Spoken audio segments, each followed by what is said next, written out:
Assalamualaikum warahmatullahi wabarakatuh. Sahabat jiwa yang penuh cahaya. Pernahkah kamu merasa dunia ini seperti labirin penuh ilusi, di mana kebenaran seringkali tersembunyi di balik bayang-bayang? Di video kali ini, kita akan mengupas satu kunci paling sakral yang selama ini ada di setiap doa kita, Al-Fatihah. Sebuah doa pembuka yang ternyata mampu membongkar semua ilusi dunia yang menyesatkan jiwa. Tontonlah sampai akhir, karena di dalamnya ada rahasia besar yang bisa mengubah cara kamu memandang hidup, membuka mata hati, dan memberi petunjuk agar langkahmu selalu berada di jalan yang benar, jalan yang diridai olehnya. Jangan lupa untuk menekan tombol subscribe agar kamu tidak ketinggalan video penuh hikmah dan energi positif lainnya. Beri like jika kamu merasakan kedamaian saat mendengar narasi ini, dan tinggalkan komentar tentang pengalamanmu menemukan cahaya di tengah kegelapan dunia. Mari kita mulai perjalanan penuh makna ini bersama-sama, dengan hati yang terbuka dan jiwa yang siap menerima petunjuk darinya. Semoga video ini menjadi berkah dan membawa ketenangan dalam hidup kita semua. Wassalamualaikum warahmatullahi wabarakatuh. Bab 1. Ketika dunia bukan lagi tujuan. Di awal Al-Fatihah, kita disambut dengan kalimat penuh kekuatan, Bismillahirrahmanirrahim, dengan nama Allah yang Maha Pengasih dan Maha Penyayang. Kalimat pembuka ini adalah sebuah deklarasi, sebuah penetapan niat yang tak sekadar lisan, tapi meresap ke dalam sanubari terdalam. Saat kita mengucapkannya, sebenarnya kita sedang mengangkat tirai ilusi dunia yang selama ini menyilaukan pandangan. Dunia yang dipenuhi gemerlap harta, gelimang popularitas, dan hiruk-pikuk kesuksesan palsu menuntut kita untuk berlari tanpa henti dalam perlombaan yang tak pernah usai. Namun Al-Fatihah mengajak kita untuk berhenti sejenak, menengok ke dalam diri, dan menyadari bahwa keberadaan kita bukanlah untuk tunduk pada gemuruh dunia, melainkan untuk berjalan dalam namanya yang penuh rahmat dan kasih. Seringkali kita terperangkap dalam labirin yang disebut kehidupan modern, di mana setiap pencapaian diukur dengan standar manusia yang terbatas, yang tak pernah puas dan selalu haus akan pengakuan. Ilusi ini membius kita dengan janji-janji kebahagiaan yang sebenarnya semu, membuat kita lupa bahwa tujuan sejati bukanlah menumpuk harta atau menorehkan nama besar, melainkan menemukan kedamaian abadi yang hanya bisa diperoleh saat kita menyadari bahwa dunia ini hanyalah persinggahan sementara. Ketika kita mulai menempatkan nama Allah di atas segalanya, lambat laun dunia dengan segala tipu dayanya kehilangan kekuasaan untuk mengendalikan hati dan pikiran kita. Kita tidak lagi menjadi budak ambisi kosong, melainkan hamba yang merdeka dalam penghambaan kepada Sang Pencipta. Dalam perjalanan spiritual ini, Bismillah adalah titik balik yang paling fundamental, sebuah komitmen sadar untuk melangkah keluar dari bayang-bayang dunia yang menipu. Ini adalah panggilan untuk memulai hidup baru, di mana setiap tindakan dan niat diarahkan oleh kesadaran akan kehadiran Tuhan yang Maha Pengasih dan Penyayang. Ketika kita menghayati makna kalimat ini, kita menolak untuk menyerahkan diri pada kesia-siaan dan kepalsuan yang merajalela. Kita memilih untuk hidup bukan demi pujian manusia, bukan untuk membuktikan eksistensi diri pada dunia yang fana, melainkan demi meraih ridhanya yang abadi dan mutlak. Maka, dalam kesadaran ini, ilusi dunia mulai terkoyak perlahan, menyingkap kebenaran hakiki yang selama ini tersembunyi. Dan disinilah letak kebebasan sejati, ketika kita mampu membedakan antara apa yang hanya tampak indah dan memikat di permukaan dengan apa yang benar-benar bernilai di mata Sang Pencipta. Dunia bisa saja menggoda dengan segala kemewahannya, tapi hati yang telah bersandar pada namanya tidak lagi tergoda oleh gemerlap semu. Jiwa yang tersentuh oleh Bismillah menemukan ketenangan, sebab ia tahu bahwa segala sesuatu yang ada di dunia ini hanya sementara dan akan kembali kepadanya. Maka, kesadaran ini bukanlah sebuah beban, melainkan sebuah anugerah yang menyelamatkan kita dari terjebak dalam drama dunia yang tak berujung. Kita mulai melangkah dengan penuh keyakinan dan harapan bahwa ada makna yang jauh lebih dalam dari sekadar keberhasilan duniawi. Maka dari itu, marilah kita resapi bersama-sama kalimat ini. sebuah mantra yang membuka pintu keluar dari kegelapan ilusi, membawa kita ke dalam cahaya keikhlasan dan kepasrahan. Bismillahirrahmanirrahim bukan hanya awalan yang biasa diucapkan, melainkan awal dari perjalanan jiwa yang membebaskan.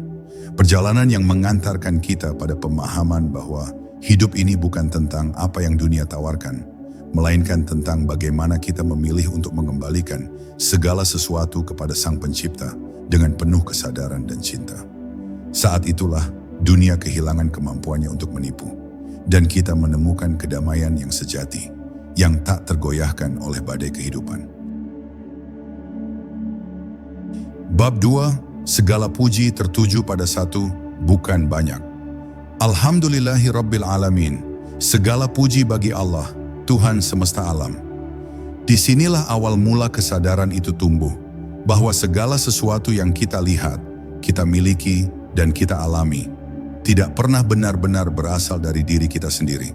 Kita hidup dalam dunia yang menyamar sebagai panggung prestasi individu, memoles keberhasilan sebagai hasil kerja keras pribadi, menganggap pujian sebagai hak milik atas usaha yang kita banggakan. Tapi Al-Fatihah menghentikan langkah kita, dan dengan tenang berkata, berhentilah sejenak, wahai jiwa, dan sadarilah bahwa semua puji tidak pantas ditujukan kepada siapapun kecuali kepadanya. Dunia ini hanya tirai dan segala pencapaian hanyalah bayangan dari kehendaknya yang nyata. Ilusi terbesar dalam hidup manusia adalah mengira bahwa dirinya pusat segalanya. Bahwa keberhasilan adalah miliknya, kekayaan adalah hasil kerja tangannya, kecantikan adalah hasil usahanya, kepandaian adalah buah pikirannya. Tetapi saat seseorang membaca ayat ini dengan hati yang terbuka, ia akan mulai melihat bahwa semua kemampuan hanyalah pinjaman. Bahkan nafas yang kamu tarik pun bukan milikmu. Maka bagaimana mungkin kamu merasa layak atas pujian bila kamu sendiri hanya alat yang sedang digunakan olehnya untuk menunjukkan keagungannya di dunia ini? Maka saat engkau merasakan gelombang pujian, tundukkan hatimu. Bukan karena engkau tak layak dihargai, tapi karena engkau tahu ada sang sumber di balik semua itu. Ketika kita tidak sadar bahwa segala puji hanya milik Allah, maka kita mulai tergelincir dalam permainan dunia. Kita mulai memanipulasi, membentuk citra, mengejar validasi, bahkan memalsukan identitas demi menerima pengakuan. Dunia menciptakan panggung dan kita belajar berdusta demi tetap berperan.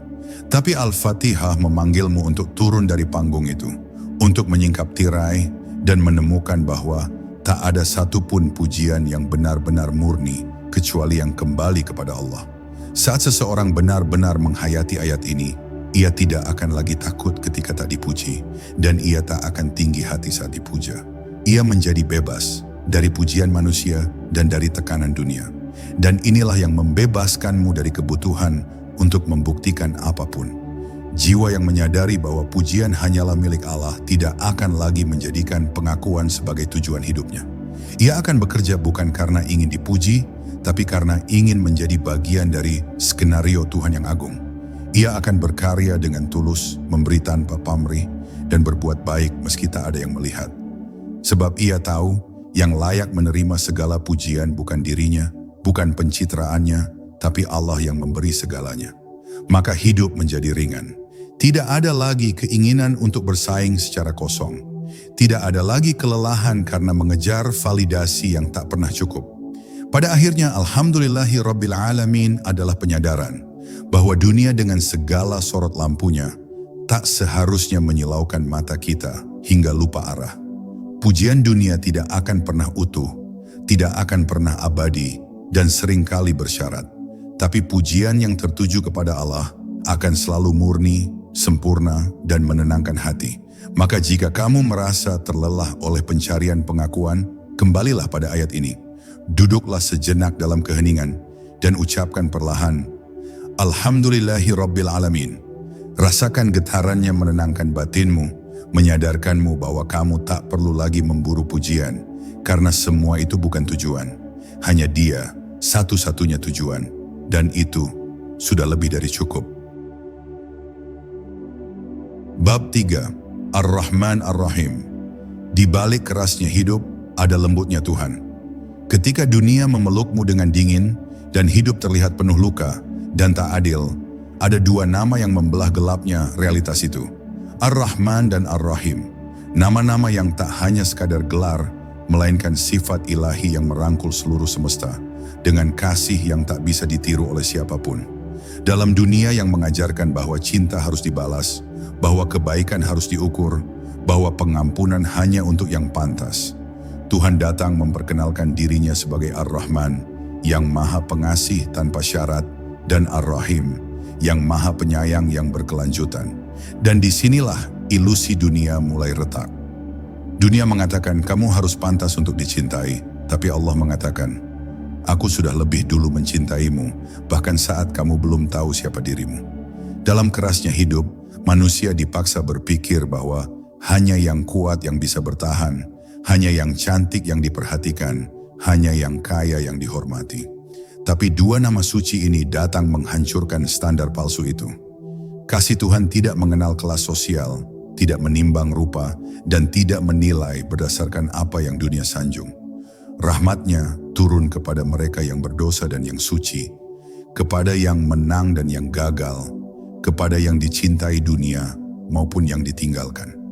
Maka siapapun kamu hari ini, yang mungkin merasa tidak cukup baik, yang merasa sudah gagal terlalu banyak, atau bahkan yang sedang berpura-pura kuat padahal hatinya hancur, ketahuilah, Ar-Rahman Ar-Rahim sedang menyelimuti jiwamu lebih erat daripada yang kamu kira. Dunia ingin kita percaya bahwa kelembutan adalah kelemahan, bahwa menangis adalah tanda kekalahan. Tapi Tuhan yang maha perkasa justru mengenalkan dirinya lewat kelembutan kasih-Nya. Ia tidak datang pertama kali sebagai hakim, atau pengatur, atau penguasa. Ia datang lebih dulu sebagai penyayang, dan ini bukan tanpa maksud, sebab manusia yang telah lama terpenjara oleh kerasnya hidup hanya bisa disembuhkan oleh kasih yang asli. Itulah sebabnya dua nama ini dipisahkan secara khusus dalam Al-Fatihah, untuk menyentuh sisi terdalam dari dirimu yang selama ini mungkin tak pernah benar-benar disentuh siapapun, bukan dengan logika, bukan dengan kekuatan, tetapi dengan pelukan ilahi yang menyembuhkan. Dan saat kita benar-benar meresapi dua nama ini, kita mulai menyadari, ternyata kita tidak harus kuat untuk dicintai Tuhan. Kita tidak harus sempurna untuk didekatinya. Dunia boleh menuntut kesempurnaan, tapi Tuhan hanya menuntut kejujuran hati. Kejujuran untuk datang dalam keadaan apapun, lemah, rapuh, berantakan sekalipun, dan tetap disambut dengan kasih. Inilah cinta sejati yang tidak bisa dipalsukan. Inilah kasih yang tidak bisa dibeli dengan prestasi atau rupa. Maka siapapun yang membaca Ar-Rahman Ar-Rahim dengan penuh kesadaran akan mulai sembuh dari luka yang ditinggalkan oleh dunia. Ia akan melihat bahwa di balik semua rasa sakit yang pernah terjadi, ada tangan Tuhan yang tetap menggenggam, walau kita tak menyadarinya. Maka bila selama ini kamu merasa hidup terlalu sulit, terlalu banyak cobaan, dan terlalu sering dipatahkan oleh dunia, dengarkanlah ayat ini sekali lagi. Ar-Rahman, Ar-Rahim, rasakan getarannya di hatimu. Itu adalah suara lembut dari langit yang memanggil jiwamu pulang. Kamu tidak harus membuktikan apapun. Kamu tidak harus menang dulu untuk dipeluk. Cukup buka hatimu. Biarkan dirimu dirangkul oleh kasih yang tidak pernah habis. Karena di dunia yang membentuk kita menjadi topeng, dua nama ini mengingatkan, Tuhan melihat di balik semua itu, dan Dia tetap mencintaimu. Bab 4. Pemilik hari pembalasan. Keadilan tidak pernah mati. Maliki Yaumiddin, pemilik hari pembalasan. Dalam dunia yang sering terlihat tidak adil, di mana yang jujur dipinggirkan, yang korupsi diberi tahta, dan yang tulus dihancurkan oleh tipu daya, ayat ini berdiri seperti menara cahaya di tengah malam paling kelam. Dunia mungkin tampak leluasa memberi kekuasaan pada mereka yang tak layak, memberi panggung pada yang memfitnah, dan memberi jalan bagi yang merampas hak. Tapi dalam Al-Fatihah, kita diingatkan bahwa semua ini hanya sementara. Semua ilusi kekuasaan, semua kebohongan yang ditutupi oleh hiasan pencitraan, semua kezaliman yang dibungkus narasi suci, semuanya akan dibuka satu persatu. Bukan oleh manusia, tapi oleh pemilik sejati keadilan. Allah, pemilik hari pembalasan. Manusia sering lupa bahwa dunia bukan tempat akhir. Karena terlalu sibuk menciptakan sistem sendiri, mereka bertingkah seolah tak akan ada hari setelah ini. Mereka membuat pengadilan dunia, tapi bisa dibeli. Mereka menciptakan hukum, tapi bisa ditundukkan oleh uang. Mereka menciptakan opini publik, tapi bisa dipelintir oleh media. Maka Al-Fatihah menampar lembut kesombongan itu. Ia mengingatkan, ada satu hari yang tidak bisa dibeli, tidak bisa ditunda, dan tidak bisa dipengaruhi oleh siapapun kecuali Allah. Hari itu bukan milik pengacara, bukan milik hakim, bukan milik raja. Hari itu miliknya. Dan setiap manusia, betapapun tingginya jabatan atau sebersih apapun citranya, akan berdiri sendiri dengan kebenaran yang tak bisa lagi ditutupi. Ayat ini tidak hanya mengingatkan kita akan adanya keadilan. Ia juga menyembuhkan luka mereka yang selama ini hidup dalam kebenaran, tapi terus diperlakukan tak adil. Mereka yang difitnah, dikucilkan, dicuri haknya, atau dibungkam oleh kekuasaan. Maliki Yaumiddin adalah janji yang suci bahwa tidak ada yang luput dari penglihatan Tuhan. Bahkan air mata yang jatuh diam-diam di malam hari akan dihitung. Bahkan niat baik yang tak pernah sempat diwujudkan karena keadaan akan tetap diberi ganjaran. Tuhan tidak akan bertanya seberapa sukses kamu menurut standar dunia. Dia akan bertanya, seberapa teguh kamu mempertahankan kebenaran di tengah godaan dan tekanan. Dan bagi mereka yang selama ini menyalahgunakan kuasa, ayat ini bukan hanya peringatan.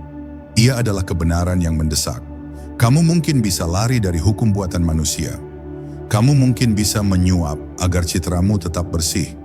Tapi kamu tidak bisa menghindar dari Maliki Yaumiddin. Bahkan niatmu yang paling tersembunyi akan ditampakkan. Kata-kata yang kamu bisikkan di balik layar akan dibuka. Semua tipu daya yang kamu bangun di dunia ini akan runtuh. Dan pada saat itu, kamu tidak akan bisa menyalahkan siapapun. Tidak bisa menunjuk orang lain. Tidak bisa berlindung di balik gelar, jabatan, atau pengaruh. Kamu hanya akan ditanya, siapa dirimu yang sebenarnya. Jadi saat kamu membaca ayat ini dalam salatmu, Maliki Yaumiddin, ucapkan dengan kesadaran penuh. Ini bukan sekadar doa. Ini adalah pengakuan bahwa kamu hidup di antara dua dunia. Dunia ilusi dan dunia kebenaran. Dan hanya mereka yang berani hidup lurus, meski dihina, yang akan tenang ketika dunia ini selesai. Karena mereka tahu, hari pembalasan bukan hari ketakutan. Bagi yang mencintai kebenaran, itu adalah hari keadilan dipulihkan. Maka tenanglah wahai jiwa. Jika dunia ini menolakmu karena kamu jujur, jangan berkecil hati. Tuhanmu menyimpan segalanya, dan kelak kamu akan menyaksikan keadilan tidak pernah mati. Ia hanya sedang menunggu panggilannya. Bab 5. Hanya kepadamu kami menyembah, melepaskan semua ketergantungan palsu. Iyyaka na'budu. Hanya kepadamu kami menyembah. Inilah kalimat pemisah antara hamba yang sejati dengan jiwa yang masih tertawan oleh ilusi dunia. Sebab dunia menawarkan banyak Tuhan palsu yang diam-diam kita sembah. Ada yang menyembah uang tanpa sadar hidupnya dikendalikan oleh angka. Ada yang menyembah pujian, rela mengorbankan nilai-nilai diri demi pengakuan. Ada yang menyembah kekuasaan, menghalalkan segalanya agar bisa merasa lebih tinggi dari sesama. Tapi dalam satu baris ini, Al-Fatihah menampar lembut semua ikatan palsu itu. Ia mengajarkan bahwa hanya kepada satu zat saja jiwa ini tunduk. Hanya kepada satu Tuhan saja segala cinta, takut, harap, dan taat seharusnya diarahkan. Ketika seseorang berkata, kami menyembah, itu bukan hanya tentang sujud 5 kali sehari. Itu tentang kepada siapa sebenarnya kamu memberi hidupmu. Kepada siapa kamu rela mengorbankan waktu, pikiran, bahkan identitasmu sendiri.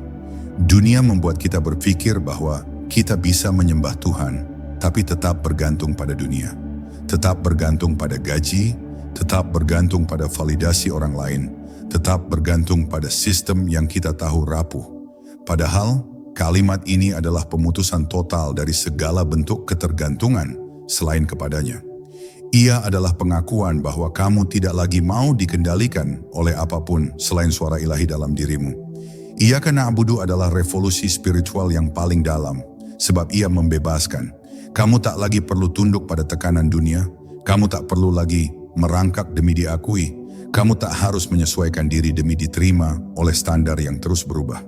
Karena kamu telah memilih untuk hanya menyembah satu sumber kemuliaan, Allah. Dan siapa yang menyembah hanya kepadanya akan merasa cukup meski dunia tidak memberinya apa-apa. Ia akan merasa utuh meski kehilangan segalanya. Sebab ia telah menemukan pusat kekuatannya bukan di luar, tapi di dalam. Di dalam jiwanya yang telah diikat oleh cinta yang paling suci. Namun mengucap kalimat ini bukan perkara ringan. Ia menuntut kejujuran yang menyakitkan. Apakah kita benar-benar hanya menyembah kepadanya? Atau diam-diam masih menyembah angka-angka pengikut? Apakah kita benar-benar menyerahkan hidup kepada Tuhan atau masih tersandera oleh opini orang? Kalimat ini bukan hanya pujian, ia adalah komitmen, perjanjian jiwa dengan langit. Dan setiap kali kamu mengucapkannya dalam salatmu, sebenarnya kamu sedang menandatangani ikrar bahwa hidupmu tidak akan lagi ditentukan oleh dunia, tetapi oleh arah yang diberikan olehnya. Dan ketika kamu benar-benar hidup dengan kesadaran Iyyaka na'budu, dunia ini akan terlihat sangat berbeda. Kamu tak lagi gelisah jika tidak viral. Kamu tak lagi cemas jika tidak dihargai manusia. Karena kamu tahu, kamu tidak lagi menyembah ilusi itu. Kamu telah bebas, kamu telah merdeka. Kamu telah pulang kepada Tuhanmu, bukan hanya dalam sujud, tapi dalam setiap keputusan, setiap reaksi, setiap tujuan hidup. Maka bila dunia mengikatmu, bisikkan kalimat ini dengan sungguh-sungguh. Hanya kepadamu kami menyembah. Dan pelan-pelan rantai-rantai dunia itu akan lepas satu persatu, sampai jiwamu kembali utuh, kembali merdeka dan kembali kepadanya. Bab 6, hanya kepadamu kami memohon pertolongan, saat semua kekuatan dunia ternyata rapuh. Wa iyyaka nasta'in. Hanya kepadamu kami memohon pertolongan. Ayat ini terlihat sederhana, tapi di dalamnya tersembunyi pengakuan paling jujur dari jiwa yang sudah letih bergantung pada segalanya, kecuali Tuhan. Dunia mengajarkan kita untuk kuat sendiri, untuk mengandalkan kecerdasan, koneksi, strategi, bahkan manipulasi. Tapi Al-Fatihah mengingatkan bahwa ada batas yang tidak bisa ditembus oleh kecerdasan manusia. Ada dinding yang tidak bisa dijebol oleh kekuatan logika. Ada sakit yang tak bisa disembuhkan oleh obat, dan ada masalah yang tak bisa diselesaikan oleh siapapun, kecuali Dia. Dalam ayat ini, manusia akhirnya bersujud, bukan karena lemah, tetapi karena sadar. Kekuatan sejati hanya datang ketika kita tahu kepada siapa kita harus bersandar. Banyak orang merasa kecewa karena terlalu lama mengandalkan pertolongan dari tempat yang salah. Mereka menggantungkan harapan pada manusia yang punya keterbatasan, pada sistem yang bisa rusak, pada janji-janji yang mudah dilupakan. Tapi ketika semua itu gagal, ketika bantuan tak kunjung datang, dan ketika semua pintu tertutup, barulah mata batin kita dibuka. Bahwa hanya satu pintu yang tak pernah menutup, hanya satu tangan yang tak pernah menolak, hanya satu sumber yang tak akan pernah kehabisan, yaitu Allah. Dan ketika kita mengucapkan wa iyyaka nasta'in, itu bukan sekadar kalimat, tapi deklarasi bahwa kita memilih untuk berhenti mencari keluar dan mulai mencari ke atas. Pertolongan dari Allah tidak selalu datang dalam bentuk yang kita minta. Kadang bukan menyelamatkan kita dari masalah, tapi justru memperkuat kita untuk menghadapinya. Kadang bukan memberi jalan keluar cepat, tapi justru menanamkan kesabaran yang membuat kita bertumbuh menjadi lebih dalam dan bijaksana. Disinilah letak rahasia ayat ini. Wa iyyaka nasta'in bukan hanya permohonan untuk diselamatkan, tapi juga pengakuan bahwa kita percaya kepadanya, bahkan ketika pertolongannya tidak sesuai dengan keinginan kita. Hanya jiwa yang telah menyerah sepenuhnya kepada kehendaknya yang bisa merasakan kedamaian dalam ayat ini. Dan karena itu, ayat ini bukan tanda kelemahan. Justru sebaliknya, ini adalah titik tertinggi dari kesadaran jiwa. Manusia yang tahu bahwa segala kemampuan, segala ilmu, segala harta hanya bisa berjalan sejauh yang Tuhan izinkan. Maka ketika ia berkata, "Kami memohon pertolongan hanya kepadamu," ia sedang melepaskan diri dari ilusi kendali palsu. Ia sedang berkata bahwa tak ada makhluk, tak ada sistem, tak ada kekuatan, bahkan tak ada diri yang benar-benar bisa menolong kecuali jika Tuhan mengizinkannya. Inilah momen ketika ego hancur dan ruh mulai kembali ke asal kekuatannya. Maka bila hari ini kamu merasa hidupmu hancur, jalanmu buntu, atau tubuhmu terlalu lelah untuk berjuang, berhentilah sejenak, tarik nafas perlahan, tutup matamu, dan bisikkan kalimat ini dengan sepenuh hatimu. Wa iyyaka nasta'in.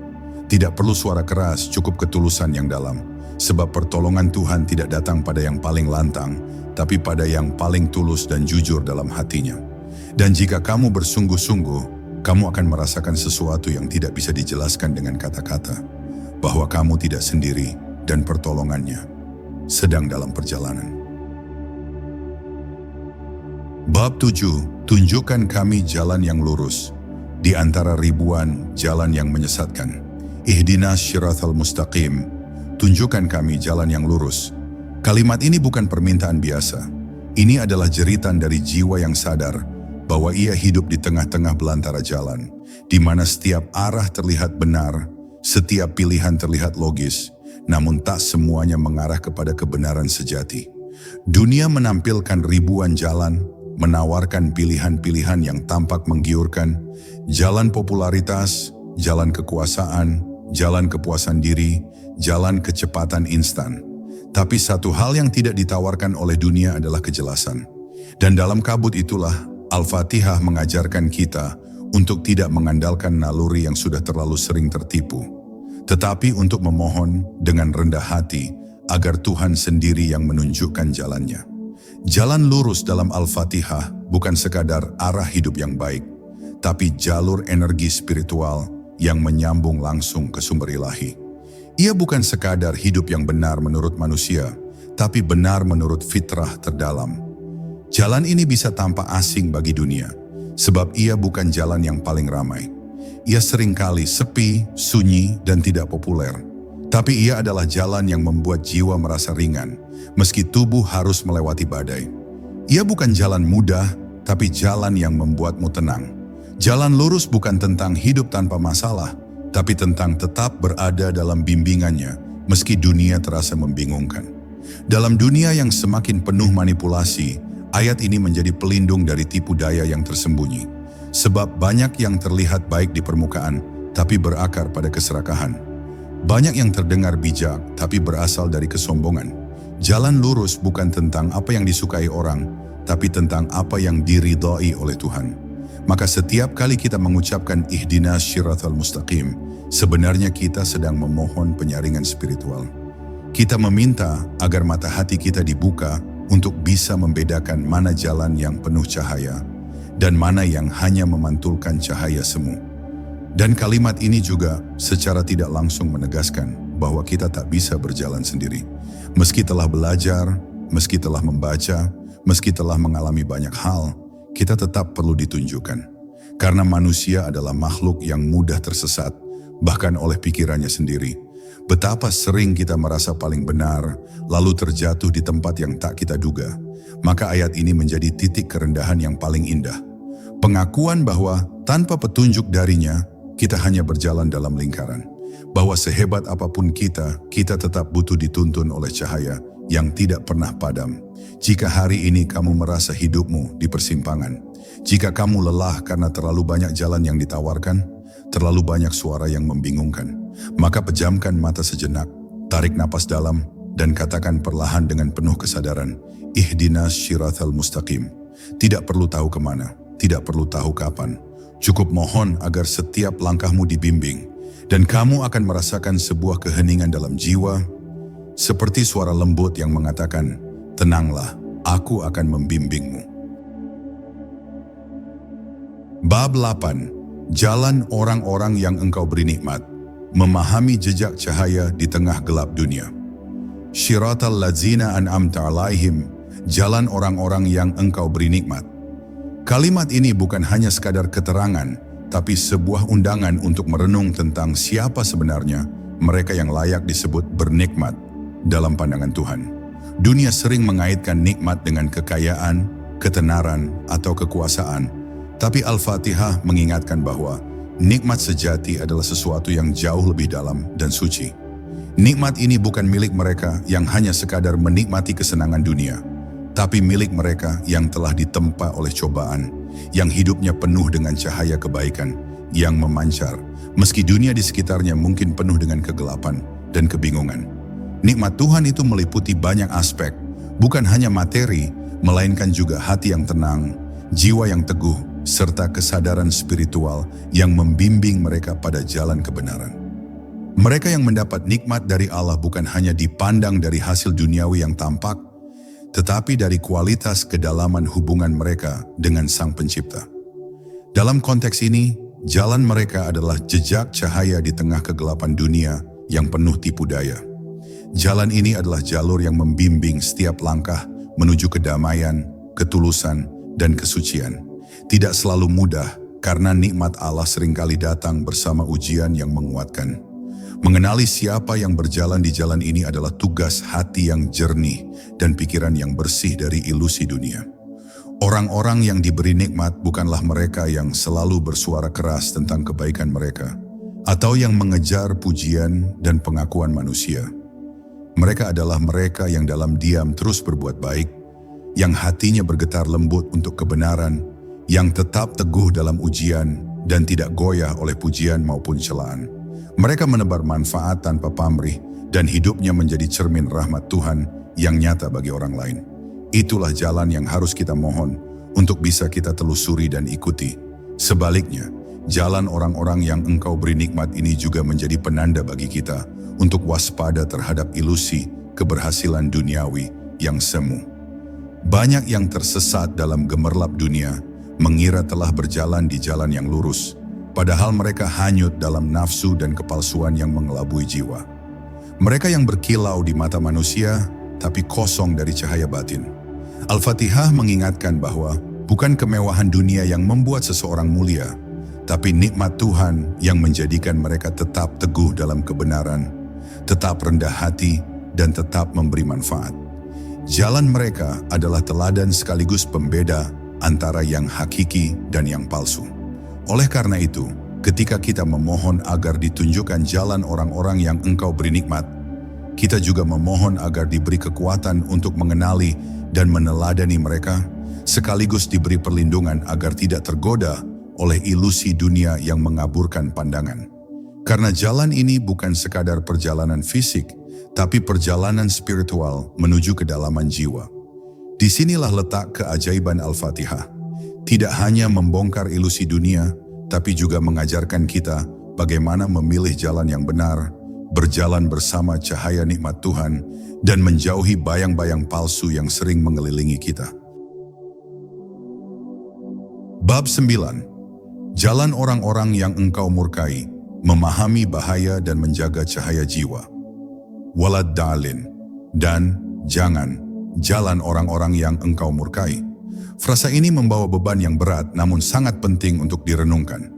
Dalam kehidupan, tidak semua jalan yang tampak menarik adalah jalan yang benar. Ada jalur-jalur yang membawa kita ke dalam kesesatan, ke dalam kehancuran spiritual, bahkan ketika kita merasa bahwa kita sedang berjuang demi kebaikan. Orang-orang yang dimurkai di sini bukan sekadar mereka yang berbuat salah secara lahiriah, tetapi mereka yang mengabaikan petunjuk dan bimbingan ilahi, yang mengutamakan ego, nafsu dan ambisi duniawi, hingga melupakan tanggung jawab hakiki sebagai makhluk ciptaan Tuhan. Mengerti siapa yang dimaksud dengan orang-orang yang dimurkai adalah kunci agar kita tidak terseret dalam arus gelombang ilusi yang membinasakan. Mereka yang telah kehilangan kesadaran bahwa kehidupan ini bukan sekadar soal meraih kesenangan, kekuasaan, atau pengakuan, tapi soal menjaga hubungan dengan Sang Pencipta dan menjaga kemurnian hati. Jalan mereka penuh dengan tipu daya, penyesatan, dan kebohongan, baik kepada diri sendiri maupun kepada orang lain. Mereka berjalan dalam kegelapan yang mereka pilih sendiri, menutup mata dari cahaya kebenaran yang berusaha menyinari mereka.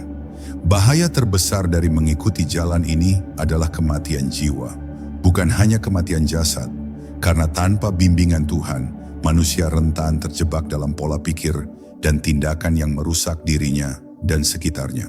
Mereka yang dimurkai bukan hanya menderita kerugian duniawi, tetapi juga kerugian yang jauh lebih besar, kehilangan ketenangan hati, kehilangan arah, dan akhirnya kehilangan makna hidup. Dalam konteks ini, ayat ini menjadi peringatan agar kita terus waspada, menjaga hati agar tidak terpengaruh oleh pengaruh buruk yang menyesatkan dan merusak. Namun ayat ini bukan hanya sekadar larangan, melainkan juga sebuah ajakan untuk refleksi dan introspeksi diri yang mendalam. Kita diajak untuk bertanya, apakah jalan yang kita pilih selama ini benar-benar membawa kita dekat kepada Allah atau justru menjauhkan? Apakah tindakan dan pilihan kita membangun cahaya dalam jiwa atau malah menimbulkan kegelapan? Menyadari hal ini adalah langkah pertama menuju pertobatan dan pembaruan diri. Karena dengan mengenali jalan-jalan yang dimurkai, kita bisa menghindarinya dan kembali ke jalan lurus yang penuh rahmat. Pada akhirnya, peringatan ini menjadi perisai bagi jiwa yang ingin tetap teguh dalam kebenaran. Karena dengan kesadaran akan bahaya ini, kita menjadi lebih berhati-hati dalam memilih langkah, lebih bijaksana dalam menilai pilihan, dan lebih kuat dalam menahan godaan duniawi yang bisa menghancurkan kita. Doa Al-Fatihah yang kita baca setiap hari ini adalah pengingat abadi bahwa kita tidak sendirian dalam perjalanan hidup ini. Kita selalu membutuhkan petunjuk dan perlindungan dari Allah agar tidak terjerumus ke dalam kegelapan yang mengerikan itu. Bab 10. Menyelesaikan perjalanan. Al-Fatihah sebagai kunci pembuka tirai ilusi dunia. Al-Fatihah bukan sekadar doa pembuka dalam setiap rakaat salat, melainkan sebuah peta spiritual yang memandu jiwa kita menembus kabut tebal ilusi dunia. Di balik rangkaian kalimatnya yang singkat dan sederhana, tersembunyi hikmah agung yang mengajak kita memahami hakikat hidup dan menatap realitas dengan mata batin yang jernih. Doa ini mengajarkan kita bahwa hidup bukan tentang seberapa banyak yang kita miliki, melainkan tentang seberapa dalam kita menyadari posisi kita di hadapan Tuhan dan bagaimana kita berjalan dalam terang petunjuk-Nya. Dengan memohon jalan yang lurus, kita secara sadar memilih untuk membebaskan diri dari jebakan dunia yang fana. Saat kita merenungi Al-Fatihah, kita diingatkan bahwa segala sesuatu yang tampak itu belum tentu nyata, dan segala yang nyata mungkin tersembunyi di balik tirai yang tidak kasat mata. Dunia menawarkan segalanya dengan gemerlap yang memikat, namun seringkali ia hanya menyuguhkan bayang-bayang yang menipu. Melalui Al-Fatihah, kita diajak untuk terus memurnikan hati dan pikiran, untuk tidak terjebak pada kebisingan luar, melainkan mendengarkan suara lembut dari dalam diri yang terhubung dengan Sang Pencipta. Disitulah cahaya kebenaran sejati menunggu untuk ditemukan dan dijadikan penuntun hidup. Perjalanan spiritual yang dibimbing oleh Al-Fatihah adalah perjalanan tanpa akhir menuju kesadaran yang lebih tinggi. Setiap kali kita membaca dan menghayati maknanya, kita diajak kembali ke titik awal, ke kesadaran bahwa kita adalah makhluk yang bergantung penuh padanya.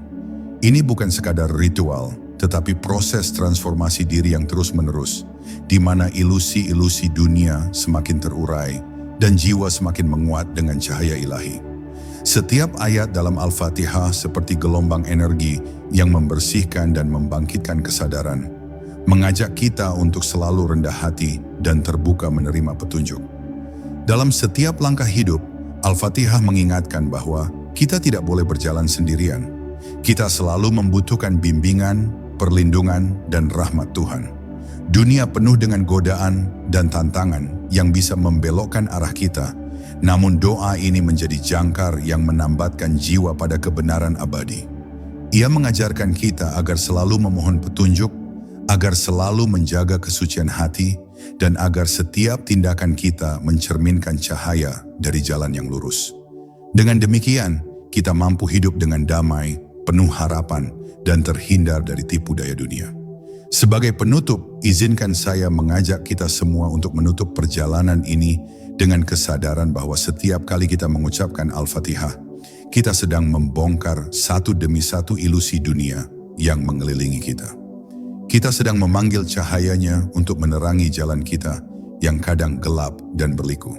Semoga setiap doa kita menjadi jembatan yang menghubungkan hati kita dengan Sang Pencipta, sehingga kita tidak hanya sekadar hidup di dunia ini, tetapi benar-benar hidup dalam cahaya kebenaran dan cinta yang abadi.